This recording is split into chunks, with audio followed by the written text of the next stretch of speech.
Sosok Pak Raden yang sangat berjasa untuk anak-anak melalui hasil karyanya yang edukatif kini telah tiada untuk selamanya. Meninggal dunia Jumat malam tanggal 30 Oktober 2015 lalu. Prosesi pemakamannya Sabtu kemarin di TPU Jeruk Purut, Jakarta Selatan dipadati pelayat. Ya, kepergiannya tidak hanya ditangisi keluarga, sahabat dan kenalan, tapi juga para penggemar yang ikut merasa kehilangan. Dr. Andes Suyadi yang memerankan tokoh Pak Raden itu memang begitu melekat di hati banyak orang.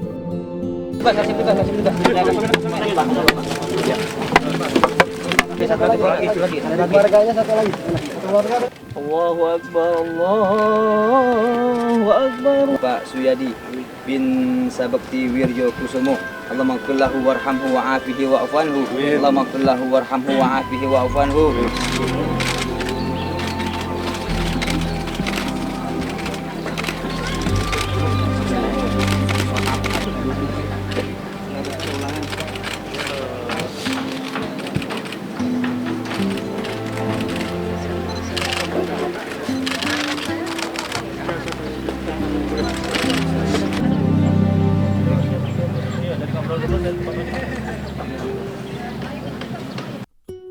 Dicintai banyak orang, Pak Raden dikenal karena berhasil menciptakan tokoh unyil yang legendaris. Namun kontras dengan nama besarnya, kehidupan Pak Raden justru tidak semewah seperti yang dibayangkan. Semasa hidupnya Pak Raden tinggal menumpang di rumah milik kakaknya.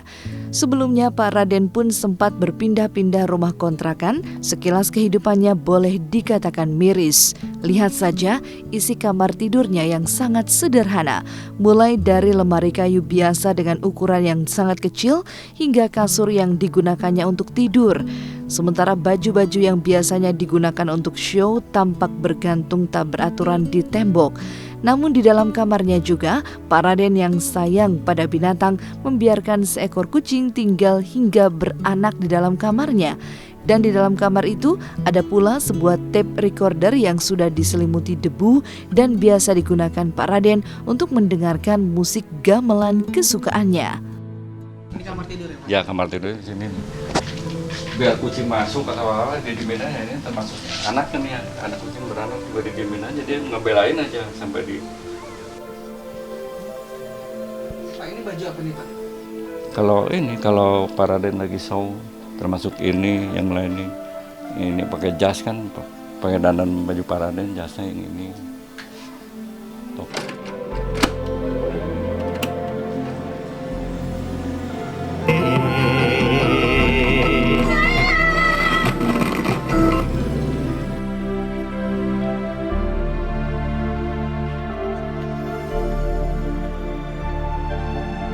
Saya bilang toh pilihannya dia milih hidup seperti sederhana seperti itu nggak bisa dipaksakan.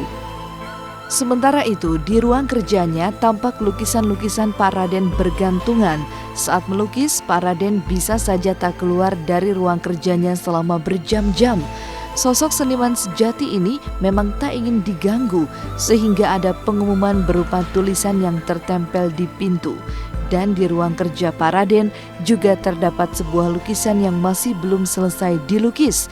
Hingga akhirnya ia pun pergi untuk selamanya. Lukisan yang mau dipamerin tanggal 20 itu ada kalau nggak salah ada berapa ya, lupa lagi tuh, banyak kan. Nah ini ruang kerjanya nih.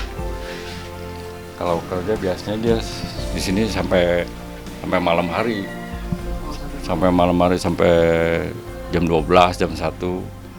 Kalau sekarang sih sekitar saya lihat ya udah setahun ini, biar saya di Bandung, udah setahun ini dia kalau ini malam-malam suka nonton ini wayang orang di TV. Mungkin masih diterusin, waktunya belum, ini udah keburu sakit. Ya mungkin gitu. Kalau diganggu sama kucing, yang saya lihat dia nggak marah, tapi kalau sama orang lain soal lukisan kesenggol aja marah. Kamu kan kalau dia suka bicara sendiri, kan kalau kucing mah nggak tahu apa-apa, binatang. Kalau orang kan tahu. Kucing sakit sedikit dibawa ke dokter, dokter hewan. Yang saya tahu itu di mana, di daerah Ini supaya nggak berjamur atau apa, jadi pakai AC ini. Saya hari di jalan. Oh, AC ini setiap hari hidup. Iya, jadi supaya nggak berjamur. Nah, yang termasuk mau ada pameran ini juga nih nanti. Lalu dengan banyaknya lukisan yang menjadi warisan almarhum sebelum meninggal dunia, lantas akan dikemanakan semua lukisan itu? Tak memiliki ahli waris karena Pak Raden memang tak pernah menikah, benarkah semua lukisan, gambar, dan sketsa milik almarhum Pak Raden akan dimuseumkan atau justru akan dijual? Saya ingin sekali membuat yayasan, lalu yayasan Pak Raden, lalu juga kalau bisa bikin museum. Pameran yang sedang saya rintis ini adalah hasil warisan Pak Raden yang sudah digambar sekitar 94 gambar dalam bentuk besar. Itu dari ilustrasi buku yang beredar di tahun 70-an dan 80-an. Oleh Bapak di blow up, dibikin besar kembali. Jadi itu adalah ilustrasi dari buku Andersen, dari dongeng-dongeng Andersen yang diperbesar dalam bentuk sketsa hitam putih sesuai dengan buku aslinya. Itu masih belum diatur lah kami dalam keluarga. Itu asetnya, aset itu kita jaga lah, jangan sampai orang apa itu belum terpikirkan ke situ ya. Bintang muda Randy Martin menuai kedekatan dengan Ina Marika. Bobby Maulana akhirnya beradu akting dengan sang istri sendiri. Kisahnya hanya di Was-Was. Perbedaannya lumayan signifikan ya, Mam.